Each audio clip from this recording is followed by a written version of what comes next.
Well, good morning.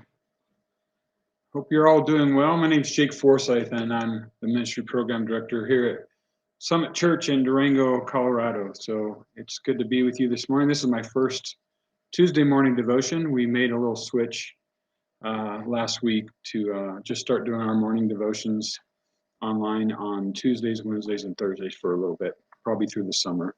We've got some staff transitions going on, and just felt like it was time to kind of scale back a little bit. So it's good to be with you all on Tuesdays. If you're used to tuning in on Tuesdays, obviously you're used to seeing Morgan, but it'll be me and Rob for a little bit now. So I hope you're all doing well. We'd like to start our time with just sharing glory sightings, which is where have you experienced or seen God's glory lately? So if you have anything you would like to share in the chat box, I encourage you to do so.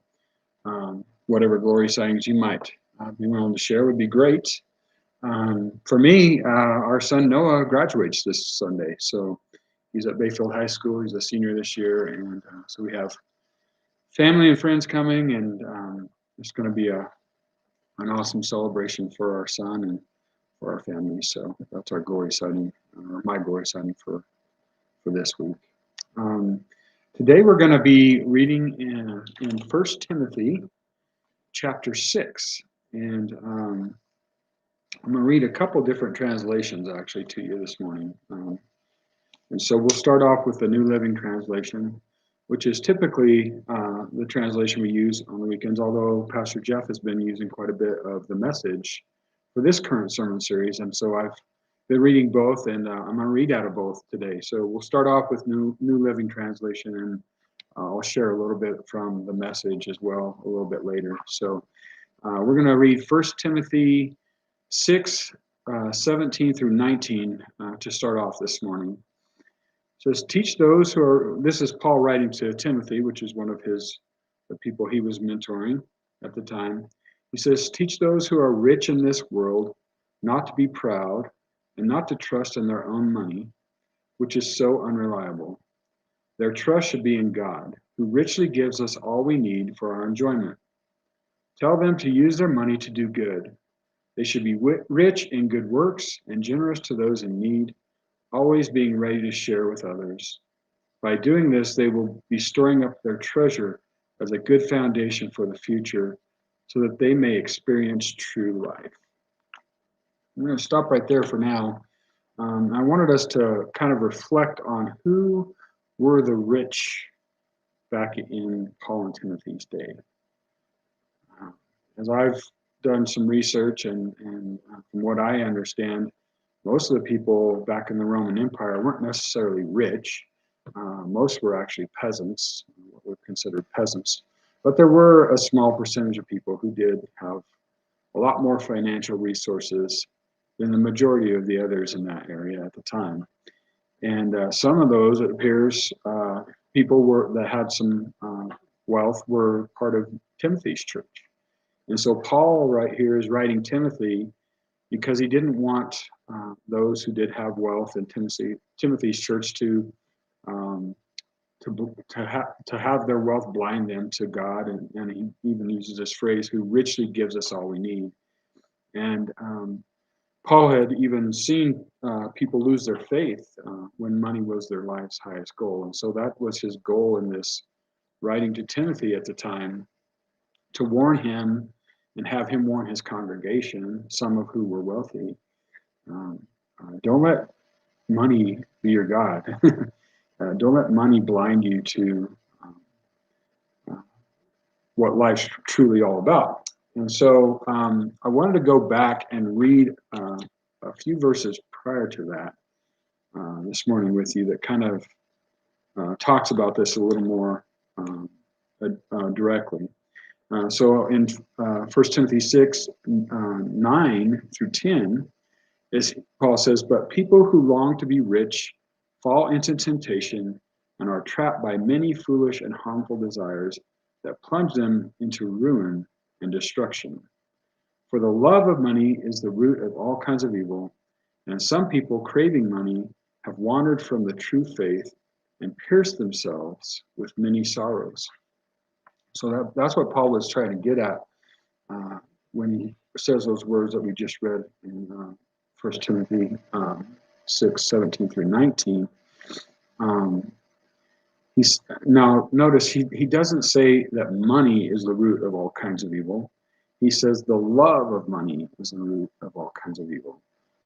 So Paul is basically telling Timothy that and his church to have a different view of wealth than maybe what most people had of wealth during that time. And I love how Eugene Peterson translates this 1 Timothy 6:17 through 19 in the Message translation, and I wanted to read that to you as well. This is a verse that I've been, or three verses that I've been sharing with several of the lead teams that I work with recently, because as I've prepared for this, preparing for this last week, these three verses really stood out to me in Peterson's translation in the Message. So I want to read those to you as well. It says, "Tell those rich in this world's wealth to quit being so full of themselves and so obsessed with money, which is here today and gone tomorrow. Tell them to go after God, who piles on all the riches we could ever manage, to do good, to be rich in helping others, to be extravagantly generous. If they do that, they'll build a treasury that will last, gaining life that is truly life." And I just love that translation. Those three areas that Paul says: to do good, to be rich in helping others, and to be extravagantly generous. That's not a word that I hear very often, extravagantly. And to tie that word into extravagantly generous is powerful for me. That's what we are called and how we are called to live, and that's how we lay a good foundation for our life today and for our future. That's how we discover what is truly life, is the words that Eugene Peterson uses. That's how we discover what is truly life and life-giving. So we talked about who were the rich in Paul and Timothy's day, but I also want to ask ourselves a question: who are the rich in our society, in our world today? And that's a little more closer to home, right? I know Pastor Jeff has pointed out several times that if you live in Durango, and including this past weekend, he shared it again, that if you just live in Durango, Colorado, you're considered one of the richest people in the entire world. And Jeff even goes even further to say you're probably the top 5% of the richest people in the world. And I remember when the first time I heard Jeff share that in one of his sermons, it was when I first started attending, when I first started attending, but it's when Jeff first came to be our new lead pastor. That was 18 plus years ago. I wasn't even on staff at the time. I was attending here with my wife, and pretty early on after Jeff came here, I remember him sharing that, and I was a little bit shocked at first. I certainly at that time didn't consider myself to be rich by any stretch of the imagination, and so that one kind of took me back. And thankfully, since then, I've led enough mission trips to various third world countries. I've spent enough time in impoverished areas, even here in the United States, including on the Navajo reservation. It's not too far away from us here in Durango, that I realized Jeff's statement is actually very true. We may not consider ourselves rich, but when you think about the entire world and the entire world's economy, we are truly rich and blessed with financially speaking. We're some of the richest people in the world when it comes to that. A lot of people live on less than $1 a day, and that certainly is not us here, and especially us here in Durango. So how does this passage speak to us today with that in mind? If we are some of the richest people in the world, how does this passage speak to us today? There are so many things around us that are um, pushing us towards the idea that money is the key to fulfilling a fulfilling life and happiness, and that the more money you have, the better, and the more possessions you have, the better. So we get bombarded all the time with that message all over the place, ads, social media, wherever.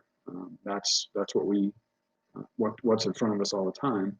So if we're not careful, that can cause us to buy into that lie that if I just had a little bit more money, or if I just had a nicer or a bigger house, or if I just had a fancier car or a nicer boat, or you fill in the blank, if I just had blank, then I would be content. I would be happy. I would be fulfilled.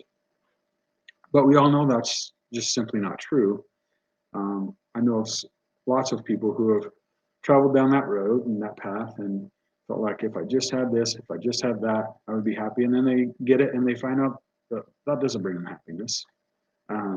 It may be temporarily happy, but not long-term happy, or not truly fulfilling inside their heart. And so what I do know to be true, though, is that people who do good and who are rich in helping others and who are extravagantly generous with their time and their money and resources are the people who I know uh, that have truly experienced this, what Timothy calls is what is truly life.